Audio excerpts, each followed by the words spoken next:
ceux qui sont membres du cercle, qui sont dans le groupe Cercle Cobalt, si vous avez une question, vous m'envoyez en MP et comme ça, je vous fais monter en priorité. C'est un petit privilège.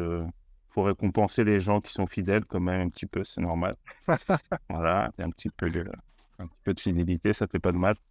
Donc, vous envoyez si jamais vous voulez prendre la parole. Donc, je regarde, j'envoie. Donc là, je vais la lancer.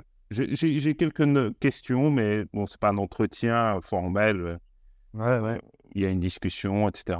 Ouais, il faut quand même Mais faire des conneries, donc ça revient au même, en fait. ouais, je sais, mais c'est pour que tu baisses ta garde un petit peu. Ah oui, d'accord, ouais. C'est sympathique, on rigole, mais en fait, là, question qui tue. Eh oui, bah, je te connais. Je Ouais. te connais.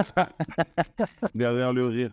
Mais non, mais déjà, pour commencer, je pense qu'il faut, avec humilité, il faut te féliciter pour ton succès, pour ta chaîne, qui dépasse les 400 000 abonnés.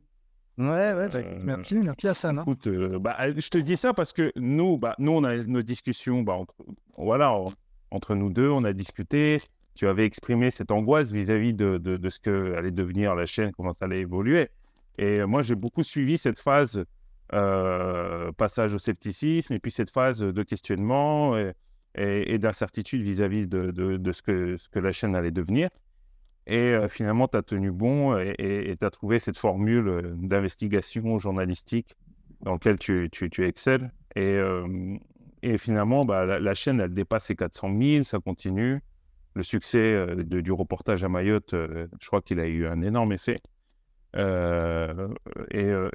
voilà, et donc je trouve que c'est quand même un succès avec Bah, le écoute, Hassan, recul, et c'est génial, ouais, quoi. franchement, tu n'y es pas totalement étranger parce que on a beaucoup discuté, comme tu l'as dit, à ce moment où je faisais ce virage sceptique, entre guillemets, et ça m'a aidé. Honnêtement, tu m'as aidé à faire ce virage. Faut dire les choses. Toi et Jean Bricmont, les deux, vous Ah, m'avez c'est aidé à faire, gentil. vous m'avez aidé à se faire le virage. Et voilà, moi, j'ai aucune honte à le dire, hein. Ouais, c'est vrai que quand j'ai eu l'idée d'abord de te féliciter, etc. Puis même, si tu te souviens, quand j'ai eu l'universitaire qui m'avait contacté pour parler de fraude, je lui avais dit, écoutez, si Vincent Lapierre est d'accord, c'est mieux que vous passiez chez lui parce que là, vous allez avoir plus de personnes, quoi. Ouais, Et donc, en fait, face à cette générosité, où finalement, parce que moi, concrètement, il me contacte moi, mais au lieu de me mettre en avant, je me suis dit, en fait, c'est mieux que ça soit Vincent, vu ça peut être l'occasion pour lui, etc., d'avoir cet entretien avec ce chercheur. Et toi, en fait, en contre-coup, tu as dit, mais Hassane, c'est plus logique que ça soit toi. Et en ouais, c'est vrai. fait, ça a commencé un peu comme ça. Et en fait, c'est venu assez simplement. Et c'était vraiment j'ai bien aimé cet état d'esprit. Mais j'ai pas tout écouté. Mais dans le FAQ, tu avais dit que t'allais quand même, on allait, enfin, le virage de la chaîne fait que tu vas arrêter les entretiens. En tout cas, que c'est Mais compliqué je vais d'associer pas les entretiens. arrêter, mais en fait, en fait, maintenant, je prends en compte un paramètre que je ne prenais pas en compte avant, L'algo. c'est la notion de coût-avantage, Ouais, bien coût-bénéfice. évidemment. Ouais, C'est-à-dire qu'en fait, capitaliste. un entretien, ouais, bah, je deviens capitaliste avec l'âge. Non, mais c'est une réalité, c'est qu'à un moment donné, tu investis du temps, des heures et des heures entières à faire, à produire, à monter, à préparer un entretien, et l'entretien fait 30 000 vues, tu sais.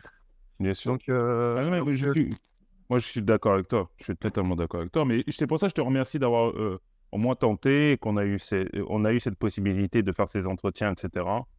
Et de ouais, toute façon, carrément, carrément. c'est comme Monsieur Sam, il expliquait dans une vidéo pourquoi il avait arrêté YouTube, c'est que dès l'instant qu'il sortait de la logique de l'algorithme de sa chaîne, de ce que veut son public, etc., il se faisait sanctionner par l'algorithme, les vidéos Ouais, guidées, etc. Et en fait, désespérant. et donc malheureusement, il faut être rationnel et effectivement, les entretiens avec, vu l'orientation, ton public veut te voir toi sur, enfin, à mon Mais avis, en moi, fait, c'est comme ça que je comprends, quoi. oui, c'est ce qu'il attend. En fait, je suis en train de réfléchir à créer une deuxième chaîne pour faire uniquement des entretiens. Ah, Et là, peut-être qu'effectivement, je pourrais faire quelque chose. Mais là, sur la chaîne principale, là, la c'est chaîne pas de une bonne 400 000, idée, ouais. bah, les gens attendent la plupart des gens qui sont abonnés attendent des reportages de Vincent Lapierre. Donc, Du coup, quand il voit, évidemment, parce que tout se joue, en fait, c'est dans l'algorithme, tout se joue dans la première heure. C'est là que ça va définir le coefficient directeur de la vidéo, la manière dont elle va décoller dans le réseau. Et si le taux de clic sur cette première heure est trop faible, YouTube va décider, l'algorithme va décider de moins la C'est ça. propulser. Et donc, si les principales personnes qui voient en premier s'afficher la vidéo sur leur feed décident de ne pas cliquer, ça ne correspond pas à ce qu'ils attendent. C'est-à-dire des gens qui sont là pour des reportages, ils voient un entretien, ils se disent bah non, globalement, ça ne m'intéresse pas. Et donc, si ce taux de clic est faible, la vidéo va être moins propulsée. Donc, il y a un effet style, ça va amplifier, en fait, l'algorithme va amplifier les tendances. C'est ça le truc. Bien C'est sûr. ça qui est gênant. Alors qu'au contraire, si l'algorithme voit qu'il y a un taux de clic très bon sur la première heure, il va plus le propulser, va amplifier cette tendance de croissance. Et donc, c'est ça qui fait qu'on a des écarts. On a des vidéos à 500 000 et des vidéos à 10 000. Tout à fait. Oui. Et c'est gênant parce que, en plus, je crois, tout ça, c'est de la déduction par rapport à des années d'expérience. Mais si l'algorithme voit qu'on est très irrégulier dans les résultats, j'ai l'impression que ça pénalise la chaîne. En fait, c'est ça aussi.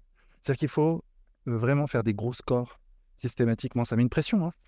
Ah non, c'est exactement ce qu'avait dit Monsieur Sam sur le rythme de YouTube, qui le fatiguait psychologiquement à ce niveau-là, de devoir se tenir à ça, etc. Et d'ailleurs, même l'entretien avec Monsieur Sam, finalement, il n'a pas fait autant de vues que... Ouais, ça nous a déçus. Ça nous a déçus. Moi, ça m'a déçu. Une rencontre entre toi et Monsieur Sam, c'était quand même très attendu, je dirais, mais par un certain milieu, tu vois, c'est là aussi. Ouais. C'est que peut-être on surestime, on est nous aussi dans une bulle, on a des gens autour de nous qui ont des aspirations, et en fait, c'est pas la moyenne des gens, quoi. Tu vois, c'est une catégorie très, très spécifique qui attendait cet entretien entre toi et Monsieur Sam, mais en réalité, la France s'en fout, quoi. Ah non, mais la France s'en fout.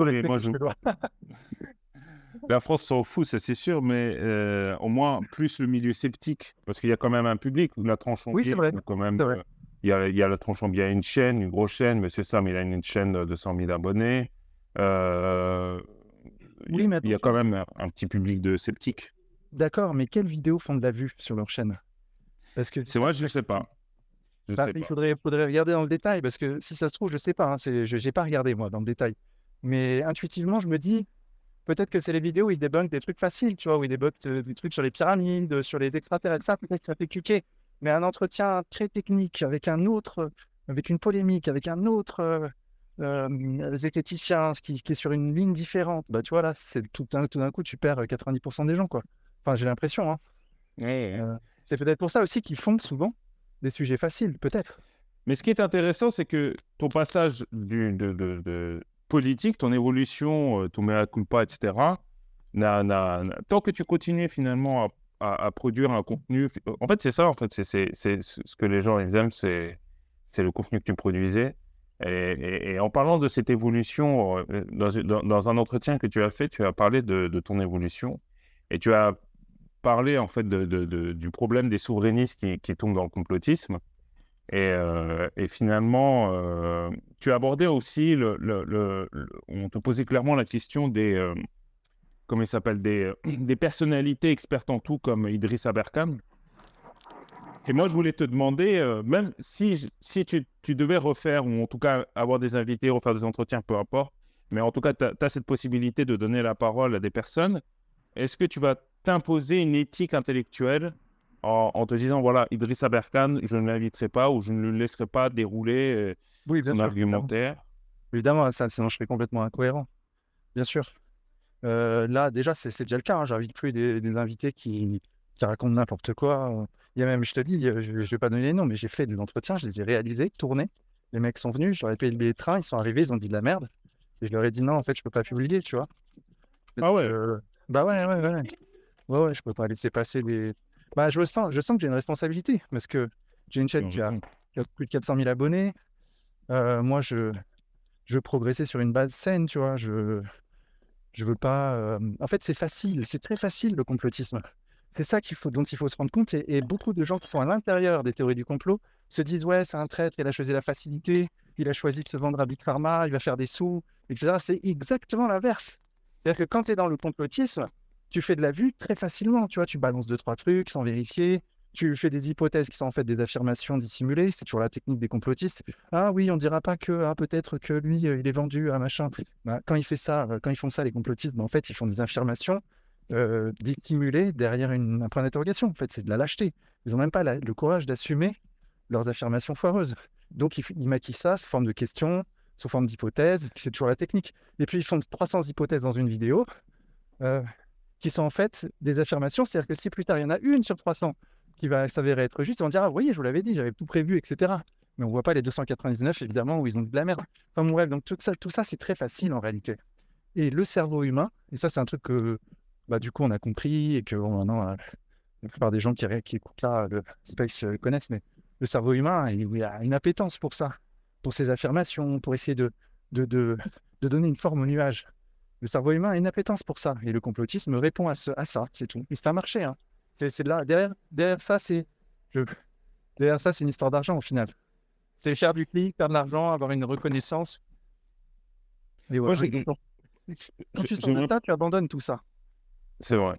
Et par ton expérience et mon expérience, pour moi, le pattern que je retrouve psychologique, c'est quand même une grosse arrogance intellectuelle de la part du noyau dur complotiste. Il y a vraiment des gens qui ont une prétention à comprendre, une arrogance, une incapacité à la remise en question, mais vraiment liée à un ego surdimensionné, quasiment à un événement pathologique dans leur perception d'eux-mêmes et de ce qu'ils sont. Évidemment, parce que leur ignorance va jusqu'à ignorer leur propre ignorance. C'est ça qui est assez fou, c'est que les mecs ne savent même pas qu'ils ne savent pas. Quand tu as un Soral qui parle du Covid, il croit qu'il sait, il croit qu'il connaît le Covid. Il en est persuadé de toute sa chair. Il croit qu'il sait comment ça fonctionne, oui, il a compris, machin, lui, c'est un génie. En réalité, il sait rien, il est même pas au niveau collège en biologie. Et il l'ignore lui-même. C'est ça qui est presque fascinant dans tout ça. C'est que tout ça, au fond, c'est de la bêtise humaine. Hein. C'est de la simple bêtise humaine. Je dirais, moi, mon idée, c'est qu'il y a vraiment dans le noyau dur des gens qui ont un profil psychologique identifiable, dont l'arrogance est un proxy, c'est-à-dire est un indicateur très bon de pathologie. J'ai toujours remarqué que les gens qui sont à l'extrême... En fait, si on regarde bien le discours complotiste, parce que souvent c'est associé à l'extrême droite, alors que les études sur le complotisme montrent qu'il y a un complotisme un peu plus à l'extrême droite, mais il y a un complotisme d'extrême gauche. Quand on regarde les discours, le narratif politique, c'est toujours la même chose. C'est qu'il y a une élite, il y a une minorité de gens conscients qui, eux, comprennent le fonctionnement du monde, versus une masse indolente qui ne comprend rien, mais dont cette petite poignée d'élite a le devoir de mener vers la vérité. Et en fait, on retrouve ça dans le narratif révolutionnaire marxiste, avec l'avant-garde du prolétariat, que sont les révolutionnaires, qui comprennent le rapport de force, la logique de lutte.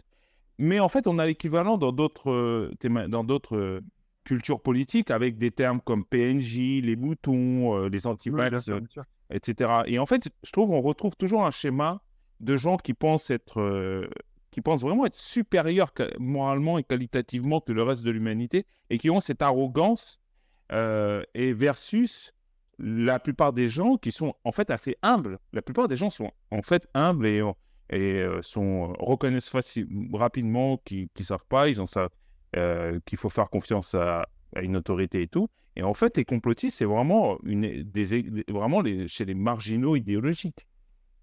Ouais, alors eux, ils vont retourner le truc, ils vont dire oui, mais regardez, les scientifiques, ce sont eux la petite élite qui croit tout savoir et qui ont le monopole du savoir. Alors que non, il faut démocratiser le savoir. Nous, on sait, tout le monde peut savoir. J'avais vu une vidéo où un mec disait, mais ayez confiance en vous, en fait, vous avez toutes les capacités pour tout comprendre. Il faut arrêter de croire que le savoir leur est réservé. Tu vois, en fait, ils vont te dire ça. Il y a aussi cet aspect politique de dire, bah tiens, en fait, on va faire péter les barrières et nous aussi, on veut accéder à tout ce savoir qu'on nous cache. Et donc, oui, t'as les meneurs complotistes qui je pense, hein, je ne veux pas faire de procès d'intention, mais je pense eux savent qu'ils sont dans une démarche commerciale.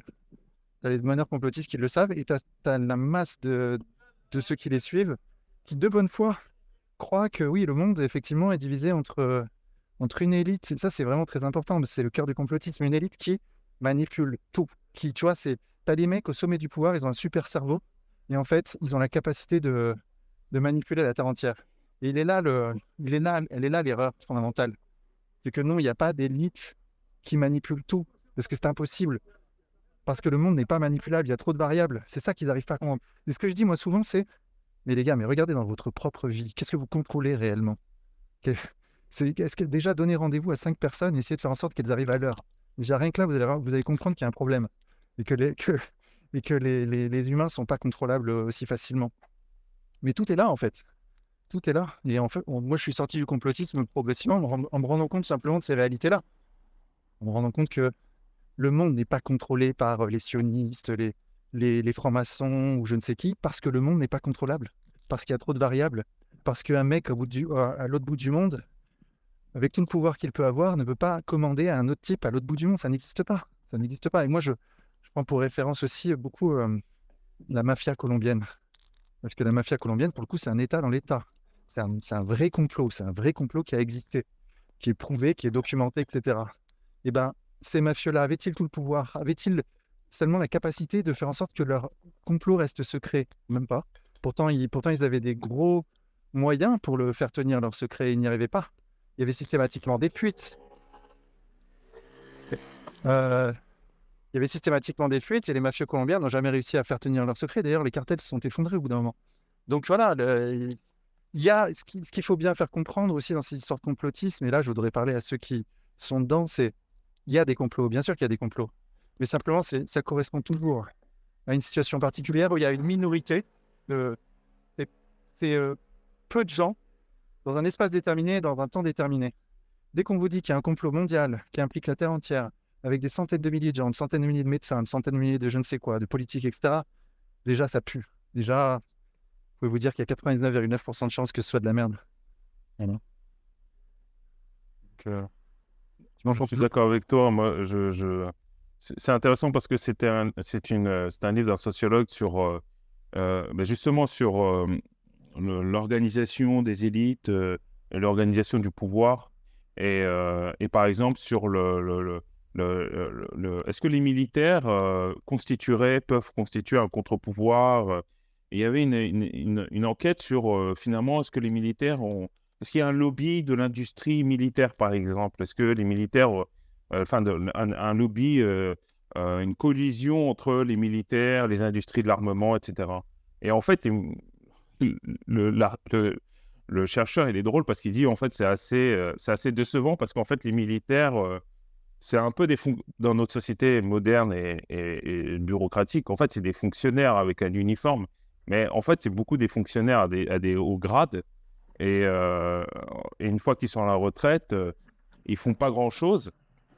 Et le point le plus intéressant qui a été mis en avant, c'est qu'en fait, et ça, c'est l'expérience, moi aussi, je l'ai fait, c'est que le plus grand adversaire de la carrière d'un officier supérieur, c'est un autre officier, en fait.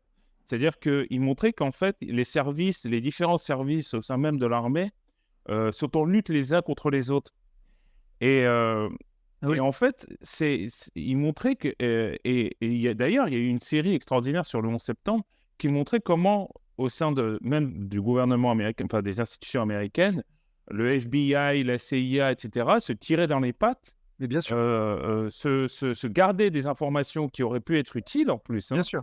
et que par bêtise humaine, vraiment par Oui, compétition, concurrence, par irrationalité, ils ne transmettaient pas des informations, ils ne se totalement, bien donnaient sûr. pas, et ils se nuisaient mutuellement, en fait. Ça, c'est un truc de fou. Le 11 septembre, c'est un truc de fou. En Non, fait, mais c'est moi, incroyable. Tu connais ah, tu connais ça, alors? oui, bien sûr, mais j'ai lu le rapport d'enquête du Sénat américain. Oui, mais alors, mais moi, j'en suis tombé. Il y a une Bien sûr. série dessus qui a été faite à partir de ce rapport, de cet événement. Et génial, la série, elle est vraiment superbe. Il y a un truc de malade, en fait. Et c'est extraordinaire. C'est fou parce que quand tu es dans le complotisme, tu te dis tout est organisé, tout est orchestré, c'est une horloge de machin, tu vois. Et en fait, quand tu regardes dans les documents la réalité des choses, c'est un énorme bordel, en fait. Les mecs se tirent dans les pattes, effectivement, comme tu le dis, les organismes veulent avoir des prérogatives parce qu'ils ont en fait des compétences qui se chevauchent et donc ils veulent rien lâcher, donc ils donnent pas d'infos. C'est en fait tout simplement la réalité humaine, ce qu'on vit en entreprise, ce qu'on vit dans sa famille, ce qu'on vit au plus proche de nous, et ben en fait, ça se réalise aussi au niveau des institutions. C'est tout simple, c'est tout bête. Mais même pour prendre un exemple concret que je connais bien, que je connais un peu, c'est l'histoire du trotskisme. Et ce qui est drôle, c'est que le pire ennemi d'un trotskiste, c'était un trotskiste. C'est-à-dire que les courants trotskistes se divisent, mais par exemple, littéralement, le parti d'Olivier Besancenot, je pense que beaucoup de gens connaissent Olivier Besancenot, le NPA, mais avant, c'était la LCR. Mais par exemple, le parti l'organisation auquel appartenait Olivier Besancenot, a failli se faire détruire, littéralement, a failli disparaître à cause d'une autre organisation trotskiste. Et en fait, oui, vraiment, il y a une lutte entre des courants trotskistes quasiment pour se détruire. Et c'est à ça que j'ai pensé quand j'ai lu ce rapport et que j'ai regardé. Je me suis dit, mais en fait, partout, c'est comme ça. C'est-à-dire que, en fait, quand on appartient à un groupe, etc., en fait, son adversaire, il est juste à côté. C'est-à-dire que ceux qui nuisent le plus aux trotskistes, c'était pas, je sais pas, l'État français ou je sais pas qui, ou le capitalisme. En fait, c'était eux-mêmes qui s'entre-déchiraient entre eux.